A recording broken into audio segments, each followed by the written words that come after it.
안녕하세요. 하루 필수 말씀 충전 하필 큐티 조정환입니다.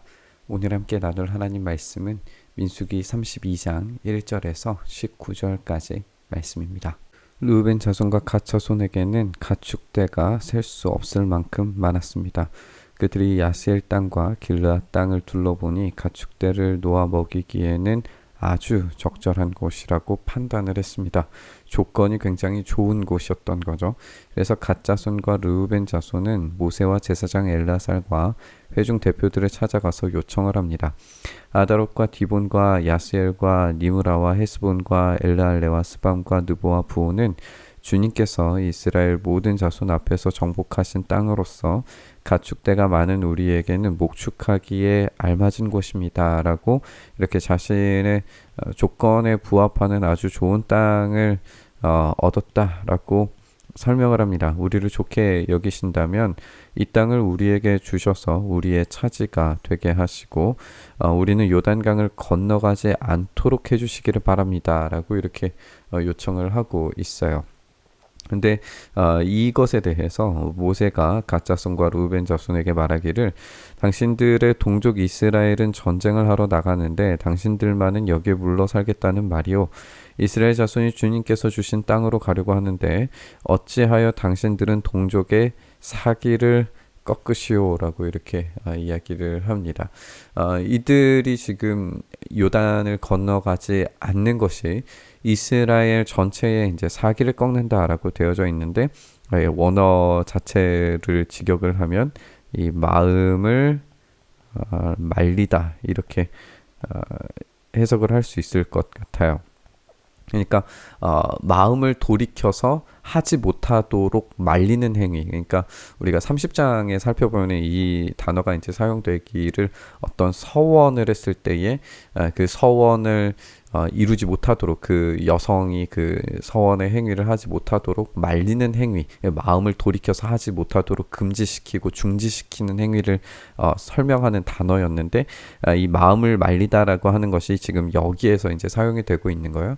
그러니까 이스라엘 전체의 마음을 돌이켜서 말려서 그 땅에 들어가지 못하도록 하는 행위라고 설명을 하고 있는 겁니다.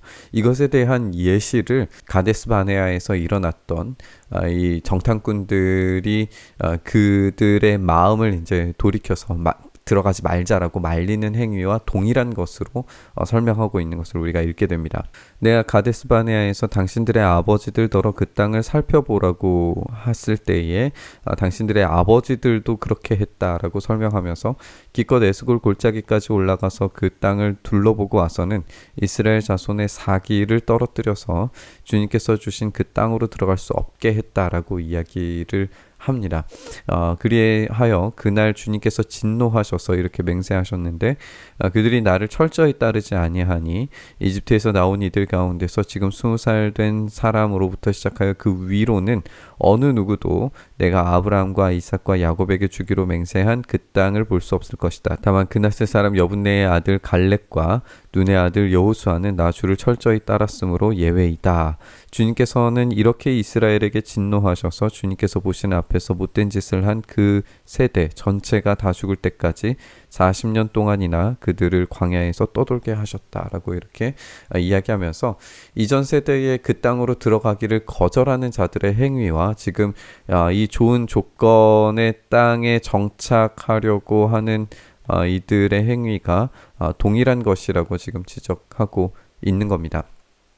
다시 말해서 그들이 사기를 꺾고 이 전쟁 수행을 막아서는 행위는 순종에 대한 거절이고 순종에 대한 거절은 하나님을 향한 반역 행위로서 하나님의 심판을 받아야 되는 굉장히 무서운 이제 불신앙이다. 그 심판이 어떻게 이루어졌는지를 기억해라 라고 그렇게 호되게 나무라는 모습을 우리가 보게 되는 거죠. 그런데 이제 당신들마저 당신들 아버지를 따라서 같은 무리의 죄인들이 되어 주님께서 이스라엘에게 더욱더 진노하시게 하였소. 당신들이 주님을 따르지 않고 돌아선다면 주님께서는 다시 이 백성을 광야에 버려 두실 것이요 우리 백성 모두가 멸망하면 그것은 바로 당신들 때문인 줄 아시오라고 이렇게 호되게 나무라는 것을 우리가 보게 됩니다. 이에 그들은 모세 앞에서 와서 이렇게 이야기를 하는데, 우리가 이렇게 하겠습니다. 먼저 여기에다가 가축기를 우리를 만들고 우리의 딸린 어린 것들이 살 성을 쌓겠습니다. 이 땅 원주민들도 있고 하니 우리에게 딸린 어린 것들이 안전하게 머물 수 있도록 성을 단단하게 쌓은 다음에 모두가 무장을 하고 이스라엘 자손의 선발대가 되어 그들이 가야 할 곳까지 그들을 이끌고 가겠습니다. 이스라엘 자손 각자가 받을 몫의 토지 재산을 차지하기 전까지는 우리가 집으로 돌아오지 않겠습니다. 라고 이렇게 이야기합니다. 이에 그들은 이제 요단 동쪽의 땅을 차지하기는 하되 하나님의 명령을 수행하기 위해서 전쟁을 참여하겠다라고 이야기를 합니다. 그들은 어떤 좋은 조건과 상관없이 하나님께 순종이 우선되어야 한다는 점을 배워야 했습니다. 그들의 순종의 결과가 그들에게 풍요로운 것으로 돌아오는 것이지 그 역으로 풍요로운 조건을 먼저 이제 삼으려고 하는 것이 잘못됐다는 것을 이들은 배워야 했습니다. 또한 요단강 동쪽 해 뜨는 쪽에서 우리 몫의 토지 재산을 차지했기 때문에 요단강 서쪽에서는 우리가 땅을 재산으로 나눠 받지 않겠습니다. 라고 이렇게 이야기를 합니다. 이렇게 결국 이제 요단강의 동쪽에 이 자리를 차지하고 있는 이들의 모습을 보게 됩니다. 이스라엘은 계속해서 하나님을 향한 마음을 돌이켜서 용기를 사라지게 그들의 마음을 말려서 순종을 거절하도록 만드는 행위들이 지속적으로 발견하게 됩니다. 그런 이들을 향해서 선지자들은 끊임없이 하나님께 그 마음을 돌이켜라, 돌아오라 라고 호소하게 될 겁니다. 이것은 어떤 하나의 예시가 되고 이들이 좋은 땅을, 넓은 땅을 차지했다라고 하는 긍정적인 글로 읽을 수도 있겠지만 여기에 마음을 꺾으려고 하는 행위가 이들의 순종의 어떤 조건이 생겨나고 그 조건에 따라서 그들이 약속의 땅으로 들어가기를 거절하려고 하는 그런 위험천만한 행위를 했다라고 하는 것을 우리가 생각해 봤을 때에 좋은 조건이 눈에 보이면 순종을 거절하는 것이 우리 인간의 기본적인, 그리고 하나님께 순종하는 것을 거절하는 그런 오염된 우리의 인간성을 확인해 볼 수 있는 그런 본문으로 읽어볼 수 있을 것 같습니다. 그래서 이 이야기는 지금 우리에게도 동일하게 적용되는 이야기 같습니다.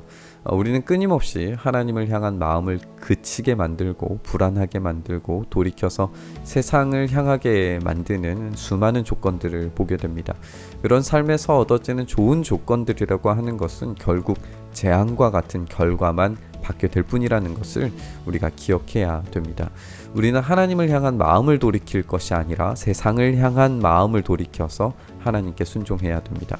우리 눈에 보기 좋아 보이는 조건들에 휘둘리지 않고 말씀대로 사는 삶, 순종의 삶, 십자가를 지고 섬기고 또 죽어지는 삶을 살아내어서 이 참된 전투, 이 영적 전쟁에서 우리가 승리하는 삶을 살아낼 수 있기를 소망합니다. 그때에야 비로소 영원한 나라를 상속으로 받게 될 겁니다.